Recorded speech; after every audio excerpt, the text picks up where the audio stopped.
अमरऊ डेरा लाल साईं तुझी नित नित महिमा गाया।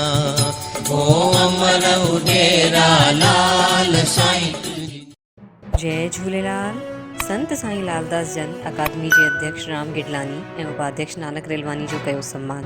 त ख़बर असांजी वृंदावन नगरी चक्करभाटा में आहे त श्री झूलेलाल मंदिर झूलेलाल नगर चक्करभाटा के संत साईं लालदास जन द्वारा छत्तीसगढ़ सिंधी साहित्य अकादमी जा अध्यक्ष राम गिडलानी ऐं उपाध्यक्ष नानक रेलवानी जो सम्मान कयनि। कार्यक्रम संध्या 7 वगे आरंभ थियो, 8 वगे समापन थियो। कार्यक्रम की शुरुआत भगवान झूलेलाल बाबा गुरमुखदास जन की मूर्ति ते पुष्पार्पण करे दीप प्रज्वलन करे कई वई।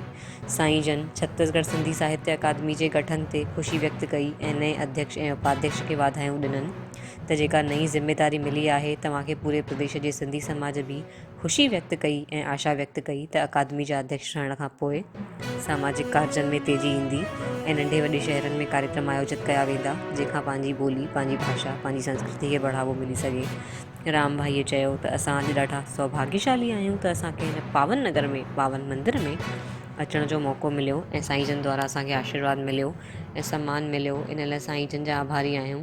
तव्हां सभई सिंधी समाज के आश्वस्त करणु चाहियूं था त तव्हां चिंता न कयो, ॾाढो जल्द ई अकादमी जो शपथ ग्रहण थींदो ऐं इन खां पोइ अकादमी पंहिंजी कार्य योजना जे साथ हर शहर में सांस्कृतिक कार्यक्रम ऐं अन्य कार्यक्रमनि जो आयोजन कयो वेंदो। पैसनि जी कोई कमी न आहे। मुख्यमंत्री चयो त तव्हांखे पैसे जी कमी न थियणु ॾींदासीं, तव्हां बसि कमु कयो, इन लाइ पैसे जी चिंता न आहे। जिथे भी समाज चाहींदो, जहिड़े शहर में चाहींदो, जहिड़े नगर में चाहींदो उते कार्यक्रम कंदासीं ऐं तव्हांखे ॿुधाइणो आहे त असां छा छा कयूं। जीअं तव्हां चवंदा उहो ई कार्यक्रम आयोजित कया वेंदा। तव्हांजे शहर में, तव्हांजे नगर में, तव्हांजे ज़िले में संत ॼणनि जे आशीर्वाद जे मार्गदर्शन सां कार्यनि खे अॻिते वधायो वेंदो। उपाध्यक्ष नानक रेलवानी चयो त संतनि जो आशीर्वाद ई आहे, इहो ई हिकु अहिड़ो दर आहे त झूलेलाल जो जिते अॼु ताईं कोई खाली न वियो आहे ऐं जेको श्रद्धा सां हिन दर ते आयो आहे उन्हनि इलाही कुझु पातो आहे। मां भी कई सालनि सां हिते अचां थो ऐं मंदर सां जुड़ियल आहियां। मूंखे कुझु भी मिलियो आहे साईं जन जे आशीर्वाद सां, भॻवान झूलेलाल जन जी कृपा सां मिलियो आहे। त पूज्य सिंधी पंचायत चक्करभाटा, रिहायसी पंचायत चक्करभाटा द्वारा श्री अध्यक्ष उपाध्यक्ष जो स्मृति चिन्ह ॾेई करे, प्रशस्ति पत्र ॾेई करे, शाल शुक्र सां सम्मान कयो वियो।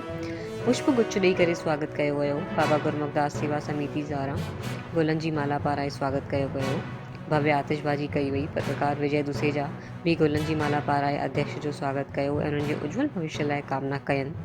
त पूज्य सिंधी सेंट्रल पंचायत बिलासपुर जा सदस्य कैलाश मलघानीअ भी अध्यक्षनि जो गुलनि जी माला पाराए स्वागत कयो।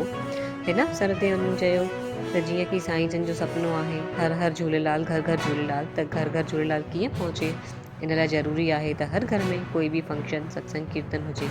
भगवान झूलेलाल जन जी फोटो या मूर्ति ज़रूरु रखिजे। जीअं हिंदू धर्म में मान्यता आहे त प्रथम पूजा भगवान श्री गणेश जी थियणु घुरिजे, उन ई तरह असांजे समाज में भी भगवान सां गॾु असांजा झूलेलाल भी पूजा में गॾु हुजणु घुरिजनि। भगवान गणेश जी पूजा जे बिना कोई कार्य शुभ न थींदो आहे।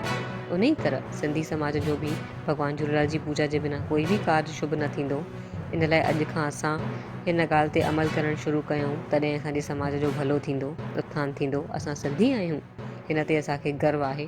आख़िर में पार्षद विजय वर्मा द्वारा पंचायत जे अन्य पदाधिकारियों द्वारा साईं जन खे गुलनि जी वॾी माला पाराए स्वागत कयो वियो, आशीर्वाद ॾिनो वियो। अंत में आयल सभिनी माण्हुनि लाइ स्वल्पाहार जी व्यवस्था कई वई। अॼु जे हिन आयोजन खे सफल ठाहिण में बाबा गुरमुखदास सेवा समिति ऐं पूज्य सिंधी पंचायत चक्करभाटा पार्षद विजय वर्मा ऐं अन्य सभिनी माण्हुनि जो विशेष योगदान रहियो। जय झूलेलाल।